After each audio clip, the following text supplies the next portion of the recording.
studios are the working and living space for eminent artists Verendra and Wakhlookaleka. Located in Kaladam, Kaladam stands for an art village, Greater Noida, within a new institutional zone of 25 kilometers southeast of Delhi. The brief was to design two identical buildings without windows that create an immersive environment. I didn't understand that first. Why do they want no windows? They had recently returned from England, and I thought maybe something is wrong there in England, that they want to close it, or they feel very unsafe. Probably that also. But then I went to the place. Now this is a photo montage, pardon me for that. But actually our environment, like Siddharth said earlier, our environment today looks so cacophonic that one is tempted not to have too much of that. So they decided to close more, and which is a delight for an architect, I must sheepishly admit, because I don't like, from the first year onward in 1977, I never wanted to do elevations. I felt elevation emerged, they don't exist otherwise.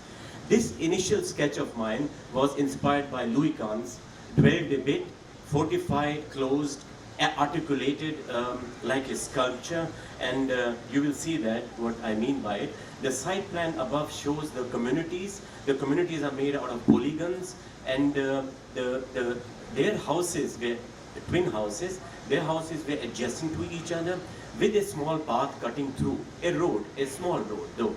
And below you see the model that shows how the twin houses react to this, create a gateway situation, hardly any windows, sunk floor. This view is from the rear of the model, and if you see the entire brief, which was not very complex, actually I'm surprised, brief for residential work is never complex.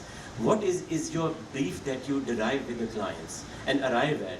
Now they had, if you see in the basement, a studio, and their requirement is, of course, they splash with colors. Ranveer works a lot with colors and with video installations.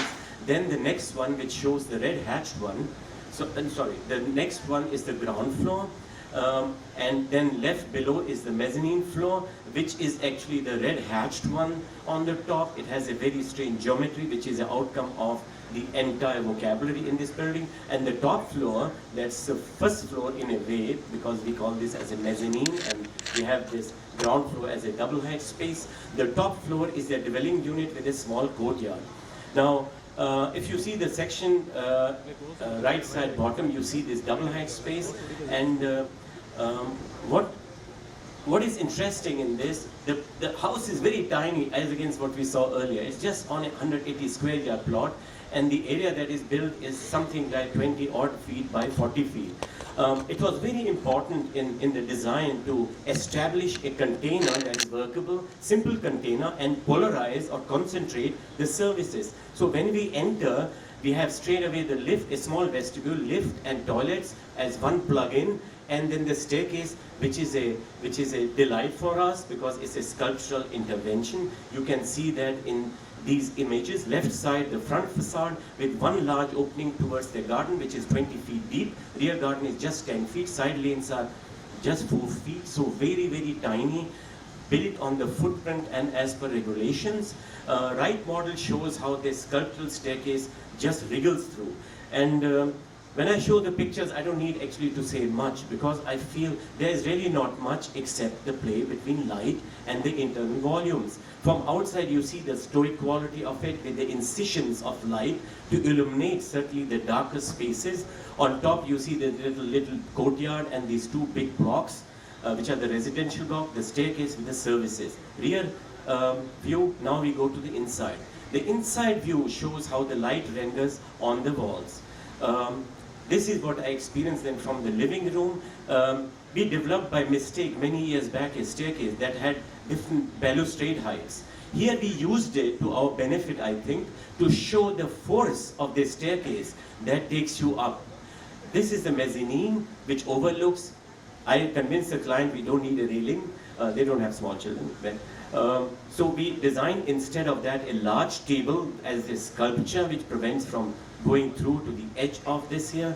Now the material that was used was a canvas for us, a canvas for the artist to splash on, a canvas, it was poorly constructed, a canvas that that lives through the day with the light and the shadow. Here you see how the reinforcement bars have been used to do the shuttering, which become actually the narrative of the process of making the building. At places where you would touch the wall, we have cut these little bars, but other places the client allowed us to keep it outside as well inside. But outside we had to prevent it from further corrosion, so we did a little bit of solution on top of it. All the walls, I should mention, are, because they're inside concrete, outside concrete, and in North India, you know, it's hot. So the walls are double walls, 125 millimeter, 3 inches of insulation, 125, all load-bearing concrete wall, very light, flat slabs, no beams. Here you see how we switch over from the linear staircase, from basement to ground to mezzanine, to a pentagon that then cuts and almost pierces through the entire space, and like some friend said, it's like bookmarks the space, and it's like a haiku. Right side you see this little library shelf. We have reached now on the top floor. This is how the top floor looks. Again, when you come out of the lift, they have a huge collection of art books, a small pantry, and once you step out onto the small terrace, which is about 10 by 12 or 15 feet, you see actually your husband or respectively your wife. They had suggested to make a bridge across. I said, are you sure, guys? I don't think so, you want that. Thank you. Yeah, this husband and wife seem to be a very interesting couple. Oh, of course. So they live in 2 different houses.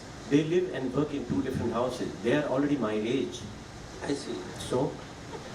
Yes, I had heard of separate, you know, I had a professor. I had heard of separate bedrooms, but I hadn't heard of separate but you know, houses. here I They're can still tell married.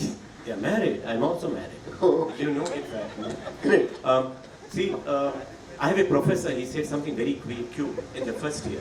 You know, plan bed together with window and all, like we all draw bedrooms. Then suddenly he shows 2 single beds after 10 years. Then he shows a cupboard between the 2 beds. And you remember Eisenman did a little cut through 2 beds. I think he understood how it works. And then you jump further. There are 2 rooms of course, then 2 houses. But they love each other. They take care of each other. So But they both want no windows. No, pardon me, I didn't get it. Yeah, because their art collection is very different and they don't want to be looked into. They feel neighbors are very inquisitive, especially artists when they are working, they want a stillness. There are some windows.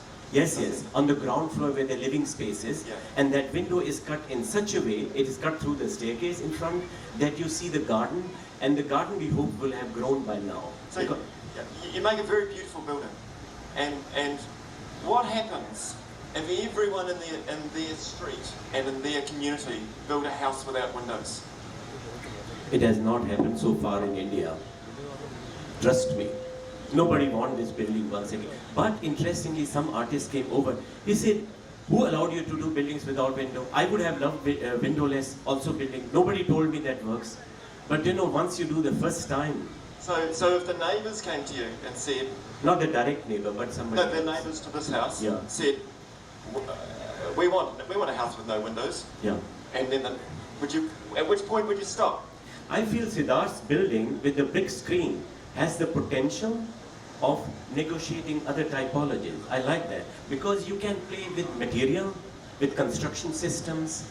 For example, these guys, Anita Dubey, another very eminent architect, and Madhav is also probably in one of the halls, and they have built another building with louvers that close.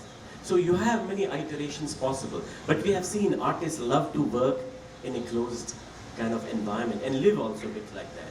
But both are very introverted, in my opinion. And you correctly showed the personality of the building when we going through the kind of thing. So it was very evident the kind of personality and the architecture. It matches, and the kind of presentation we thought is coming through correctly. So you can see that the first house I showed and these are diametrically opposite. Yeah, absolutely. Diametrically opposite people also. Yeah. So I guess that is I guess wanted to create a compliment. Though we had questions why no windows, at the time we questioned the kind of personality for which you must be designing. Yeah.